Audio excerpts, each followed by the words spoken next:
Oh, okay. The camera. Now we got YouTube land there back with me. All right. All right. But back to what I was talking about. Ooh. Okay. But as far as like the CSA pageant, dang it, I'm trying to think because now I lost my place. I was talking. Oh yeah, the sections, right? So although HLSU's was only 5 sections, the CSA's pageant, I don't know about all the other pageants, but I feel like CSA really they we got the most. We do the most. We have a dance, we got a skit, we have an intro, we have beachwear, we have cultural wear, we have talent, then we have evening wear, then we have questions and answers, then we have superlatives, then we find out who actually won. And not only that, we find out who won slash who, like basically who won the actual crown and People's Choice. But yo, I am going to okay. Y'all are just gonna have to pay attention to the footage because like the energy was all the way there, and I'll say again, I loved performing over at HLSU. That's one of those great moments. But yo, I'm telling you, for this CSA pageant, like this was it was so much greater than the first time that I performed. That's what I'll say. It was so much greater. There were so many people that pulled up and showed up. I'm talking everybody. For you got CSA people, pulling up. You got FSU CSA people. You got FAMU CSA people. You have HCC. Big shout outs to HCC. Big shout outs to FAMU CSA. You got BSU. You have the fraternities. You got the sororities. Literally everybody pulled up. And so many people pulled up that like when they congratulated me, I was like wait, and they're telling me about, oh yeah, and I loved it when you did this, and I was like, oh damn, you were there. I was like you were there, and sometimes they would tell me they were there or that they were tuning in from IG Live, but I was like, yo, this is crazy. But for the introduction, that's one of those highlights. The theme for CSA's the theme for the HLSU pageant was like the greatest showman on earth. The theme for the CSA's pageant was Black royalty, and everybody was musicians. All right, of course, and of course, in typical fashion, guess what, somebody was Nicki Minaj, somebody was Cardi B, somebody was Drake, somebody was Lil Wayne, and I was Meek Mill. All right, I was Meek Mill. Meek Mill, he's my favorite like mainstream artist, and it's been that way for a little while. But your boy got up there on stage, man. I came up to Monster. Bro, listen. The money turned me to a monster. Ha! The money turned my tuna into a lobster. Ha! Yo, listen. I came out. I was slapping the ground. Pow! Slapping the ground. Pow! Yo, I was crawling. I ran up. I was crawling on the floor and everything. I hit him with the nay. It was, and that's all in the dance, and that's just in the build up. That's not even before I started talking. And again, much love to okay, I'm gonna say this again. Much love to my pageant brothers and sisters. But in my introduction, I was firing so many shots.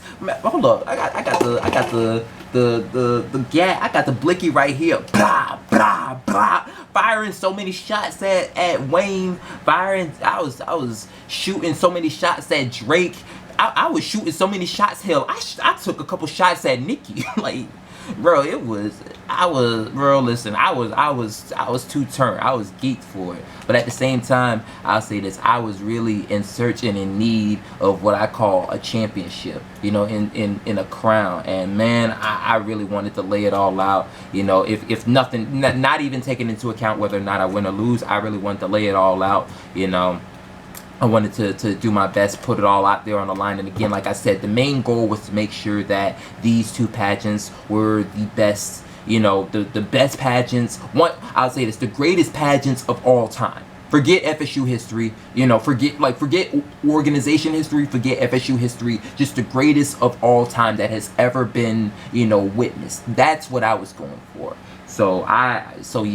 Okay, y'all, I'm not going to go over the entire thing. I don't know, maybe unless you guys request it. But, wow, okay, hold on, okay. Okay. I'm going to give you guys this gem, or this piece right here, and then after that I'm going to cut the audio just because I can't have it being too long. Otherwise, I won't even be able to upload it onto, Spotify and upload it onto all the other podcasting sources. But like one of the gems, like one of the lines that I hit somebody with, I said something like, and this is crazy. I told somebody something like, oh no, okay. This is what I said to Weezy. I'll talk about my competition, right? I said something like, damn, what did I tell him? I'm drawing a blank right now. I said something like,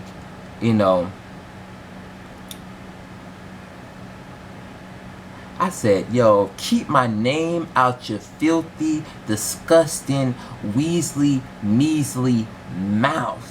And then I said something along the lines of like, I said, you say you young money and you cash money. Shut up. I done knocked this over. Shut up. I'm big money and you look funny. And then at some point I was like, matter of fact, I got a phone call. I put money right up to my ear and I was like, listen, man. Listen, I got a couple racks on me right now, but I give you a couple $100. Go get some Tic Tacs, shampoo, conditioner. I'm throwing money on the floor, and then I was like, man, and matter of fact, go get some a little extra. Tell Regine it's on Uncle Meek. I said something like that, and then listen, y'all, I started throwing out gum. I started throwing out lifesavers. I was like, yo, listen, don't come nowhere near me if your breath is still smelling like booty butt cheeks or your hair is still looking like a mangled up mop.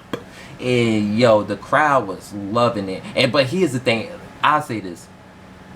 It was much better for Weezy, or basically the person who played Weezy was Francisco. It was much better for him that like we basically did our intros by ourselves. We were the only ones on stage. It was better for him because if he was out there, I think it would have made, I don't know, like if it depends on how he would have reacted, but like because I don't know if he didn't react well enough, like I guess in response to it, then yeah, it could have really, it could have really, it could have got even more different than it already did. But I ended up telling Drake something like, I was like, you talking about you gonna turn dreams into nightmares. Last time I checked, I was the one charged up, giving back-to-back shots, raw to the woman of your dreams. And that I'm telling y'all, that's not even the craziest punch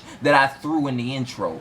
But that's not even the craziest one. But yeah, that was lit. That was super duper lit. Alright, but matter of fact, okay, I'm gonna cut the audio right here, but I'm gonna start up on another one. Alright, I'm gonna finish talking about the pageant, and then I'm gonna jump straight into the hot topic. Alright, but hey man, thank y'all so much for my people on Spotify, my people on Anchor, my people just listening to the podcast. Thank y'all so much for tuning in. My people on YouTube, thank y'all so much for your patience as well. But hold up, y'all. Matter of fact, let me play some music in the meantime though. Like that's the least I could do. Like that's really the least I could do. Let me go ahead. Playing with the little rap, getting that money is coming right back. Yeah, just cut me a couple new packs. If I don't know you get your ass taxed. In my bag, yeah. In that cash, yeah. Just caught that sack, yeah. Just ran that back, yeah. I want some money just like I'm a tipper. Come in Lamar, master sprint. Taking your bitch and take her to dinner. Okay, now we're good, man. Hey, now we got the audio. I'm like a referee blowing the whistle. I'm running, not chasing that cash. You wasn't there when I was getting the bag. But you wanna talk and you wanna flag. I'm in your chest. I am the best. I think you the best. Ooh. You was a mess. Okay. Okay. Alright, y'all. We back, rocking, we back. Ooh, shit. Wow.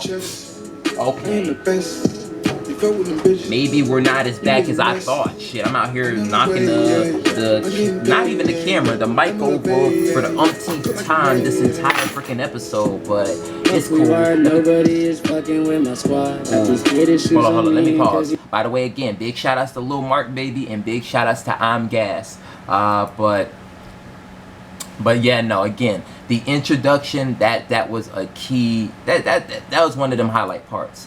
Alright, but the next thing that was like the biggest I think, okay, right, the next highlight for me, I guess in what made this moment really stand out and what's going to make it resonate for me is that, y'all, I came up with another song. I came out with another banger.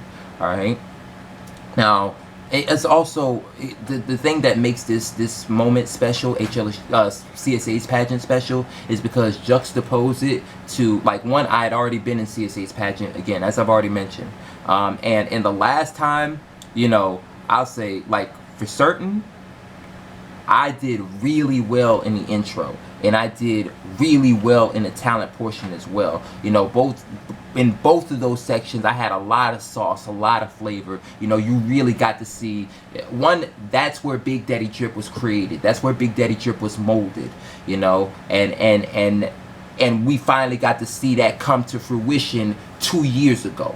Now, and this is the lovely part about, again, CSA's pageant. Because even though CSA, like some of the OGs, they have a memory of Big Daddy Drip, there's a lot that's happened over the past 2 years, especially with COVID. So there's a whole lot of new faces, a whole lot of new people that don't, like, they hear of Big Daddy Drip, but they've never really seen Big Daddy Drip in action. And you got to see that. One, you got an early bro, listen, everybody got something, bro, listen, y'all got hit with the salt, y'all got hit with a fucking hurricane in the introduction, alright? But then you got hit with, I don't know, I'll say one big ass tsunami, you know, in the talent portion. Because, well, I'll say this, the first time that, like, let me see, what's it called, that I was in CSA's pageant, I wrote, the first song I ever wrote was Crown Out the Mud, in which, by the way, you guys go check out the first episode of Musical Mondays, because, you know, I delivered the song in that particular video, and you guys could, could get a gauge or whatever for how well, you know, I guess how good it is. But between that performance and this performance, I basically had been crafting, I've been learning, you know, all of basically how to write better, you know, how to perform better, you know. Okay, you don't necessarily have to like, one, you don't have to deliver your raps like full-on sentences or whatever, and you don't have to fill every single space, every single beat, everything. You don't have to do that. You know, there's small technical stuff that I'm learning. You know, oh, you can add a little bit of this, like you can add a certain move here, you could do it, like you could, you know, make a little movement or whatever, do something right here, or you can you know, fluctuate, you could do this, you could do that, you could throw something in the mix to you know, give some variation, give some, you know, make it, one, throw some waves, don't have it be straight, just go ahead and with a brr, brr, brr, brr, you know, do a whole bunch of stuff, you know. But for this particular song that I created for CS, well, the one that I performed, because like I said, I gave them I created 3, but the one that they got was that's the funny thing too, I hadn't even quite given it a name, but I'll say it's Walk Like I Walk. The chorus, listen, man, the chorus, it was, I walk like I walk, talk like I talk, back it up and put it on repeat. I walk like I walk, talk like I talk, I'm original, there's only one me. I walk like I walk, talk like I talk, back it up and put it on repeat. I walk like I walk, talk like I talk, I'm original, there's only one me. And y'all, I'm telling you, again, CSA, the family, the squad, they was with me. The energy was there from the jump. Alright, but not only that, hell, I came in with good energy too, so it was like, yeah, it was like a match made in heaven. And I, like, okay, because I noticed that I gave the hook for the last song as well. I'm also trying to think of like key lines that stood out, because there were some good points in both songs. So like for the other one, Vamo Come With Me, excuse me, like a key line that I'd say was like, or like one of the parts that I liked, I said something like the beat got a certain kind of weight, and then I tapped into a different pocket. I was like, I'll be a Troy, you my Gabriella, you my Roxana, I'm your Alexander, I'm Raphael, and you Ava, necesito, not and later. Like I listen, that was my favorite part. Although I think there was a number of good parts again, like I said. But as far as Walk Like I Walk, again, one, like I feel like they both, like even for the first song, Vamo Come With Me, like there was, like I said, it had its highlights. But I feel like this song that Walk Like I Walk, I feel like there was more, or at least more people reacted to it. I'll say that. But I remember I said something like, oh, okay. I said, okay. I said a whole bunch, but for sure, I tapped into a different kind of bag for Walk Like I Walk. Like there were two different kind of energies that I was going for. With Vamo Come With Me, I was trying to be more smooth. I was trying to be, I was really trying to get saucy with it, and like I was really trying to like charm a girl or whatever. But as far as this Walk Like I Walk, that was you getting all raw energy, nothing but confidence. I'm talking big noise, like big. Matter of fact, hold up, bro. I got the crown right here, but this one right here, I was trying to talk like I could already see this, Oh, hold up, bro. Hold up. I'm trying to make sure that I got this sit. Maybe, also at the same time, y'all pardon me, because I'm looking at the camera right here, but the camera is a little like messed up or whatever. But anyway, right? Shoot, okay. Let me put it on like how I feel it goes right. But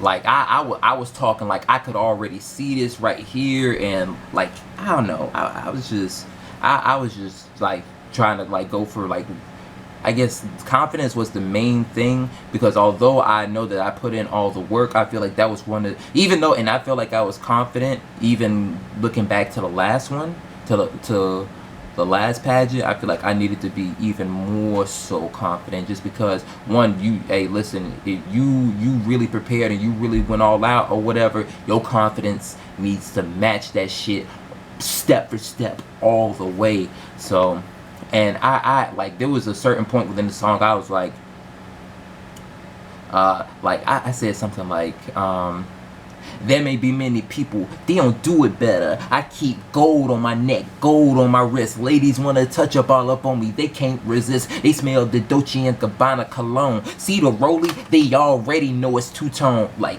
yo, I'ma say this. I'm so, like, I'm getting back in the, I'm getting that same sort of kind of rush. Like, these songs that I'm talking about, y'all are going to hear them. Like, come tomorrow, I'm going to, like, record them, put them in a video, for you guys, so that you guys can actually see, what it is that I'm talking about. But it was, I was talking some big, I was talking big fly kind of stuff, for this particular one, and everybody, and people, like, in both instances, I think both songs were so good enough to the point, good and catchy enough to the point that people remembered them and people were singing them. And again, like I said, whenever they see me, they, like, if they knew and memorized the entire song, they would come and sing the entire song to me.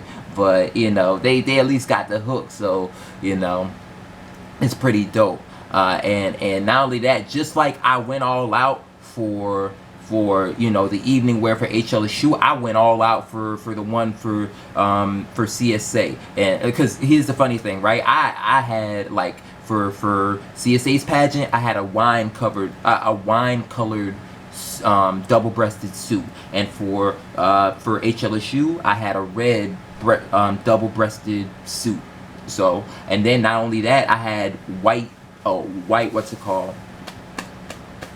I had white fur coats for both, and then I had hats for both. You know, I had both in both times. Both of the hats are two-tone, and then shoot, I had penny loafers for both. You know, it was really a movie. It was really a show. It was really a display. And then, you know, in the same way that I was smooth, you know, class, I'll say is bold, confident, suave, you know, classy, all that other sort of jazz, you know, giving off those same sort of kind of vibes in both of the questions and answers. And like it's so, I'm not even gonna lie, like maybe it's because again I look so like I've replayed the last pageant over so many times in my mind that like I vividly remember hearing, you know, for Mr. People's Choice is Zachariah White, and then you know hearing the first time around, you know, and the new Mr. CSA, it is. You know, and of course my name wasn't said. Now this time around I didn't win Mr. People's Choice. Again, that went to Elijah. Big shout outs to Elijah, and and also, you know, I didn't win the last pageant. The last winner is Jonah McKitty. By the way, big shout outs to Jonah as well. But I like sometimes I still go back and watch the video and I still remember. It's like Jonah's just sitting there. He's standing there. He's like, and the new Mr. CSA is, and it's like drum roll please, Mr. Zachariah White, and and everybody's cheering, bro. I'm telling you, that gives me goosebumps every time, because and like again, this is the beautiful crown. This is the beautiful crown right here.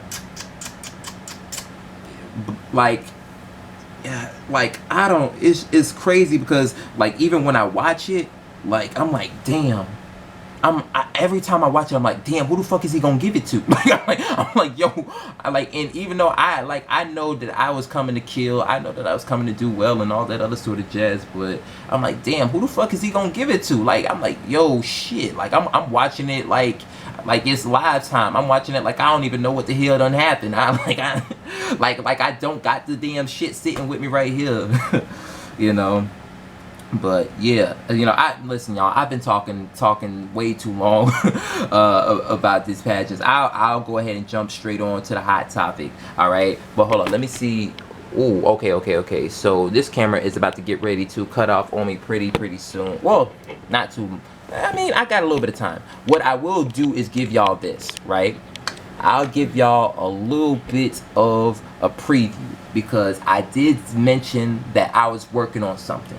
I was working on, basically I spent well, today's Monday as of right now. It's like 12:25, but I was putting in some time, you know, in the studio, well, in my studio, you know, excuse me. And I got a little bit of a snippet for y'all. Because pretty soon I'm going to release a mixtape, all right? And I'll have more information, you know, for that, all right? Pretty soon. But here's a little snippet. I hope that the volume's loud enough so that y'all can hear. Upside Beats. Here's a little snippet. Hold up. Turning lemons into lemonade. Ever since I was a teen, I've been making plays. Lay the groundwork down, trying to get the grades. Lay the groundwork down, trying to get paid. I turn steel to sharper blades. I be cutting through the work, I'm giving fades. Every year I level up, I get another trade. And I've been shining too bright, I ain't got time for shade.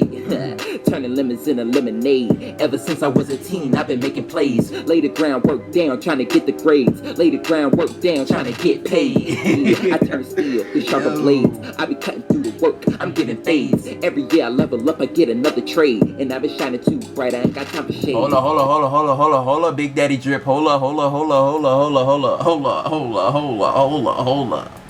Okay. We gave him enough. We gave him enough juice in the cup. You know, they gonna have to wait. Alright. But like I said, man, yo, I've been working on a little bit of something, you know, and for the longest I've been writing stuff, and I'm in the same way that I've gotten comfortable and I've decided that I'm going to like start releasing things, you know, when it comes to gameplay, when it comes to the podcasting.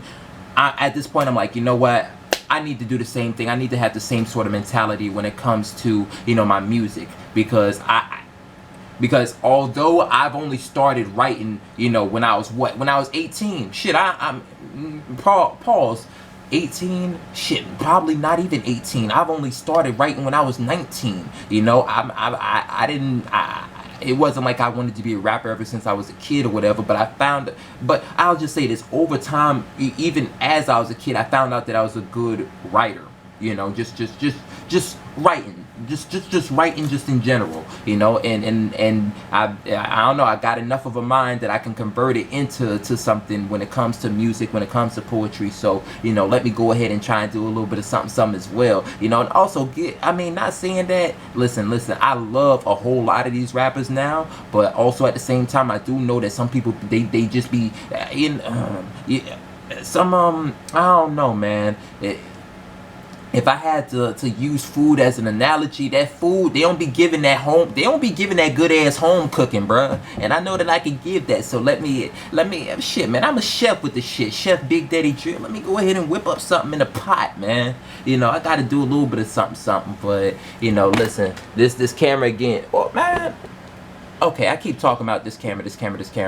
I'm just gonna let it, you know, finish out. But we will go ahead and jump straight on to the hot topic. All right, you know, basically I gave y'all that little snippet just as the big special announcement. Pretty soon I do have a mixtape coming out for y'all. All right, so y'all be on the lookout, and whenever like I do have everything finalized, I'm going to be pubbing it pretty heavily, and you guys will know about it. All right, but just matter of fact, I don't even for this one, I don't even need the notes. I don't even need the notes because I actually don't have it in the notes.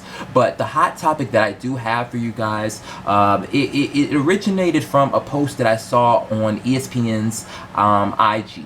Right, and in the post from ESPN's IG, it says that KD went on Twitter and said something along the lines of, it wouldn't be good for the game of basketball if OKC didn't retire my jersey. Same for Golden State, right? And the question, and I remember, you know, as I went to work on Friday and Saturday, you know, I remember asking a number of people, you know, basically, what were your thoughts? What were your opinions? What do you guys think, you know, when it comes to this? And for the most part, what I will say, the consensus is that they agreed. They felt, well, okay, I'll say partially agreed. They felt like OKC should retire his number, should retire his jersey, and Golden State, you know, some people said that they should. Some people said that perhaps not, you know, or maybe they should, but he's number 35 is not the number at the top of the list that needs to be, you know, retired. And there were a couple people who said what I was thinking, who voiced the thoughts that came in my head. And I will say this. Like, okay, there's a point that I will make after I say what I'm going to say. But the initial thoughts that I had was, it just don't sit right. It don't sit right, you know. I don't think OKC should retire his jersey. That was my initial thoughts. And I don't think that Golden State should either. Now, these are the reasons behind that, right? As far as OKC, I'm not one of the people that hold him going to Golden State against them. I'll say at the time I sort of kind of did, only not really because I was mad that he did it, but it was because, you know, LeBron had done the same thing and just trying to ensure that there's at least some